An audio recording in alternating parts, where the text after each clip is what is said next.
Hey guys, welcome back to FVSD Life. My name's Branwyn. As you can tell, I'm somewhere completely different. I'm trying something new. I'm not too sure if it works because it's slightly echoey. But yeah, I'm currently in the corner of my bedroom, and yeah, as you can tell, it's a brand new video. So for today's video, I'm going to be addressing some rumours that are flying around in the sodium valproate world, and in next week's video I will be talking about what if financial redress happens, what I would use it for. So if you enjoyed this video, hit the thumbs up and subscribe to my channel, and let's get right into it. So the first thing I'm going to talk about is what happened on Thursday last week.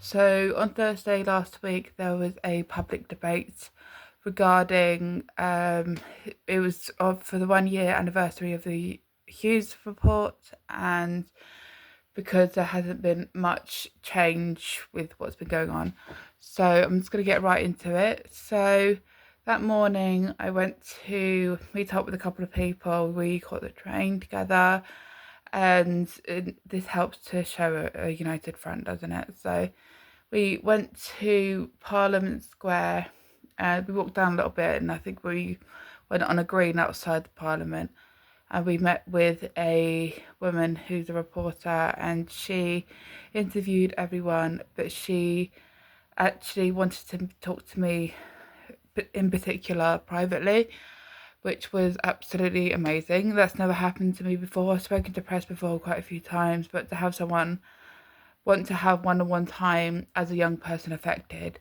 it was an incredible opportunity, so I said yes please. We sat and we spoke for half an hour about my whole story. As everyone knows, my story is quite intense, especially the full thing. I don't know if I've ever actually said the whole full story about how it's happened with us, so fingers crossed the interview still happens, but it's going to be in a couple of weeks, so got to keep our eye out. I think it's the BBC, but yeah, so we went back to Parliament Square. We met up with some other people. I actually got to meet Charlie Bethune and his wife, who are Valproate Scotland, and they are just incredible people. And Valproate Scotland is their own charity, and yeah, so they're pretty amazing. And we all went into Parliament, the House of Parliament. We went through security. Funny story, my friend actually had to leave her bag in security because she brought a megaphone, and you're not allowed to bring in megaphones. So yeah, that and her t-shirt as well, because it's got pictures of other children, so you know, the GDPR issue. So yeah, because of that, she had to leave her bag there, and she then afterwards had to be escorted out by security because just in case something happened. But yeah, I found the whole thing really funny. But yeah, we went inside. We went to the cafe, which is very, very limited in what there is. There wasn't very much to eat. So, but yeah, I mean, thankfully there were tables. Really expensive as well. If anyone ever goes to Parliament, it's an absolute fortune. For a sandwich and a coffee, it's like £9. It's absolute extortion. But yeah, so we sat down, we had a chin wag, we caught up with some other people, one of whom is Dr. Rebecca Bromley. I already know Rebecca from quite a few years ago. She's one of the geneticists who met me when I was very little, and she's seen me quite a few times since. She's been there from the beginning, and I saw her with her colleague Lucy Spires, and they both saw me. When Rebecca saw me, she got really excited, and she actually invited me to come down to the fetal exposure medicine services in Manchester, to come down and meet some people with fetal Valproate spectrum disorder, the adults, which is pretty amazing. She's actually told me that she's sort of signposted people to my channel, so if you're here through Rebecca Bromley. Hi, pleasure to meet you. But yeah, I mean, that's pretty amazing. I I have heard through the grapevine that she's wanted to talk to me for quite a while, but I'm amazed. I mean, and the fact that she's willing to, her team are willing to pay for my train as well. I'm hoping to get a hotel because from Watford Junction to Manchester, coming back Manchester, going there, talking to people, and then coming back home on the same day. It's exhausting, so hopefully I might be able to get a hotel as well. But yes, anyway, that happened. It's amazing, but I'm just waiting for confirmation on dates. It should be June or July. Anyway, right, so yeah, I had a really good chin wag with them, and yeah, so we sat down, had lunch. We then went upstairs to the Parliament room, but we actually went up there beforehand to see if we could get seats. And normally with those sort of things, with the galley, it's where we were sitting, we're not allowed to say anything. Normally with those things, you can just go in, but because it was a particular sort of debate, it was a first come, first serve, so we had to have tickets. So it was really lucky that we went up there beforehand because afterwards quite a few people arrived. But yeah, so obviously after lunch we went upstairs, and the other debates, there was another one right before that was running a little bit over time, but we still got in there because we had tickets. We got to go in first. It was brilliant. The actual debates, it was brilliant because it wasn't just talking about sodium valproate, it was also talking about mesh, which was also in the Hughes reports. The MPs that actually stood there and spoke on behalf of those harmed by mesh and sodium valproate were incredible. Honestly, the stories were really mind-blowing. I have actually met and worked with Kath Sansom and Paula Goss in the past regarding the Hughes reports. The IMMDS review quite a couple of years ago. But yeah, and unfortunately they weren't actually there that day. But yeah, I mean, the stories I've heard about mesh were really heartbreaking, and I did get a bit emotional because it's just so unfortunate that something like mesh can cause such intense pain. And there was one story that really broke me, was that a woman is so traumatized by it that she can't leave the house. She doesn't have access to social media, and because of that she didn't know she was alone. And her whole story is absolutely heartbreaking. But because she didn't know she wasn't alone, and because of that she wasn't able to get the proper support. But now obviously, because this is happening, she's able to have some sort of support system in place. But yeah, regarding the actual, there was one, it was all incredible, but there's one thing that slightly cheesed me off, and I think quite a lot of people agree, is the apology.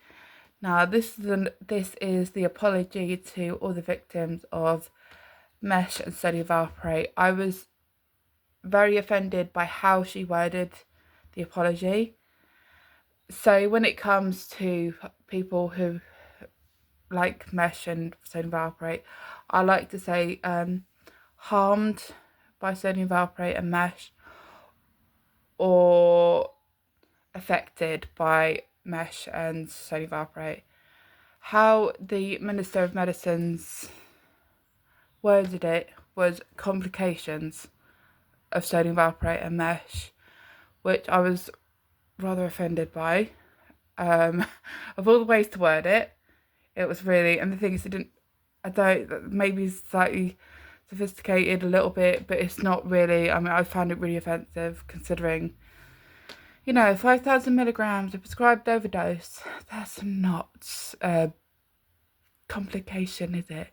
I mean, the people that are affected by sodium valproate we are a side effect. We are a living side effect, So it's just a complication is really offensive. And it's also, I think it's quite offensive to mesh as well, because mesh are, this is something that's damaged them, it's brutalised them, it's something that they still have to fight. You know, it's just really, anyway, right, moving on.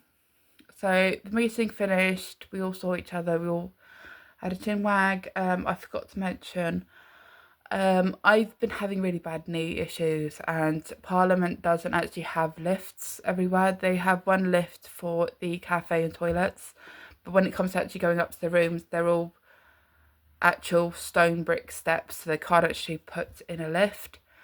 Because of that, I had to use like NPs and stuff as a sort of crutch. I'll be like, just because they were like scattered all over the steps. Like, listen, can you just give me a hand? Because I can't.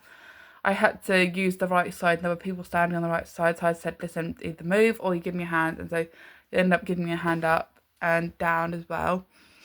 But yeah, my knee hasn't been okay since Thursday. But yeah, so afterwards there was a really big picture, but because I'm a young person affected by Sony Valproate, I got to go to the front, which was amazing. I spoke with quite a few people afterwards, in particular Dr. Henrietta Hughes, who did the report. Now, this is going to come to quite a big shock to quite a lot of people, but I wasn't actually a part of the report. She didn't approach me. I didn't hear about anything from her team, and even when I approached her team during it, they just brushed me to the side. And I'm going to be honest, I did pull her up on it, as she was really shocked. I said to her, I said how I normally introduce myself is my mum took 5,000 milligrams. And whenever anyone hears that, they're just absolutely floored, because the prescribed dosage is 2,500. So, you know, it's just really, yeah. So when I told her 5,000 milligrams, she was absolutely, excuse me? And I was like, yeah, exactly. If I was a part of this, you would remember me because of the dosage. She's like, yeah, of course. And I told her everything that happened, and she was just really apologetic. I'm really grateful. You know, it feels like she wants to try and make amends some sort of way. So I don't know what's going to happen with that, me and her, but it made me feel great, because I felt slightly guilty that I was telling her off, but it's true. I wasn't a part of it. And when it came to that report, it was parents telling their children's stories. It wasn't the children saying their own stories, or the young people saying their own stories. Sorry, the biggest issue with this world of Sony Valproate is that everyone says children. Quite a lot of the children are like past 18 years old, so it's just, I'm 29, I hate saying it, so young people affected. But yes, anyway, right, moving on. Yeah, so I spoke with Dr. Hughes as well. I spoke with quite a few people that day, made quite a few connections. But yes, I mean, it was a really, really great day. I said to everyone, it's been my day, because I've gotten what I wanted out of it. And, you know, everyone was right, because I think that whole thing with the press was really just shocked everyone when she said that. So everyone just looked absolutely like, wow, it's actually happening. But yeah, I really hope that story actually comes out. But yeah, I mean, when it does, I'm gonna plaster that link everywhere. Right, so yeah, that's what happened. Afterwards, we went out for food, and us and a whole bunch of people went out for food. But yeah, I mean, it was a great day overall. Right, so, rumours. Quite a lot of people are saying, bouncing around with certain things, and it's just really confusing. And yeah, I'm going to be honest, when it comes to any sort of redress, I don't know what's happening. Quite a lot of people say that there will be an interim payment for financial redress, and quite a lot of people saying it'll be £100,000. But what I've discovered with Mesh is that they've given an interim payment for only like half the people, and other people are still fighting for their own money. So that's what I'm really concerned about with sodium valproate, is what if it's not half? What if it's even less than that, you know? I mean, some people are saying it's going to be the original group who was a part of the very first court case and stuff, and it's just, I don't know what's going to happen with that. I personally don't see it happening. If it does, then woohoo, I've got money. But if it doesn't, then, I mean, I'm not going to put all my eggs in one basket, you know. When the Minister of Medicines gave that apology again, it sort of made me just think, okay, so they clearly think that they're going to go down the non-financial redress routes. But what one of the ministers said is that it's going to cost, and I completely agree, I've been saying this for quite a while, is that it's going to cost the government way more money implementing the non-financial redress scheme rather than the actual financial redress scheme.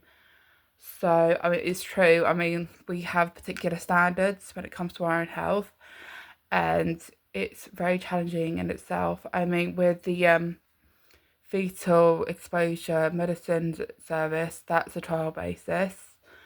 From what I hear, there's a possibility of there's going to be some more updates on that in a little bit. I don't know what else is happening.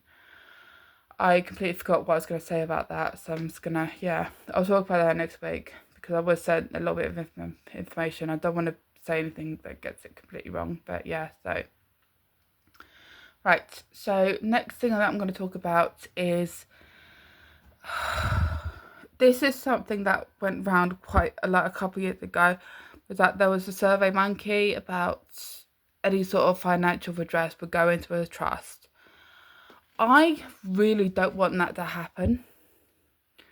I mean, the Survey Monkey, it was just a huge thing that went round. I mean, quite a lot of parents want it to go into a trust anyways, because it would feel better for the children's finances. I don't know. I don't want that to happen because I can manage my own finances. I already don't trust the government. I'm still fighting for my PIP. I'm still fighting to get some sort of justice. I'm still fighting. And you think that I should trust these people with my own money? Are you mad? You know, it's just, I don't want that to happen. I mean, what I would like them to do, and hopefully they're going to watch this video, hello, is maybe assess people when it comes to any sort of payment. You know, it's just, yeah. So that way they could see if they are capable to manage their own money. I'm capable of managing my own money. My sister isn't. So, you know, that's a classic example. But yeah, so I think those are the main things that I can think of in the sodium valproate world. I'm going to be honest, I'm probably not going to film a video in this corner again. Half of me has been chopped off. But yes, I'm going to wrap this video up now. I also almost forgot to mention is I'm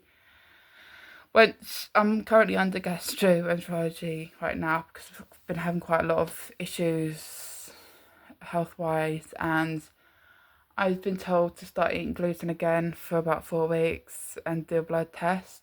3 to 4 weeks. I'm going to try and get it done in 3 weeks because obviously 4 weeks I've got surgery.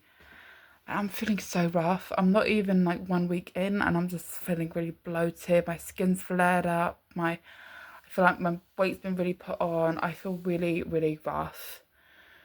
So yeah, the reason why I'm looking into whether I have celiac disease or not is because last time I had the blood test done, I wasn't on a gluten diet. I was on a gluten-free diet, which isn't great because it masks the results. So yeah, that's what's happening as well. I'm gonna wrap this video up now because I'm actually standing up. But yeah, if you enjoyed this video, hit the thumbs up and subscribe to my channel. It would mean the world, honestly. This week is quite a empty week as well. So my mum and my sister are out this week quite a bit. So because of that, I'll be able to film quite a lot of content. So yeah, anyway, I will see you all next week, where I will talk about if financial redress happened, what I would use my money on. Alright, hit thumbs up, subscribe to my channel, and I will see you all next week, Tuesday at 5 o'clock.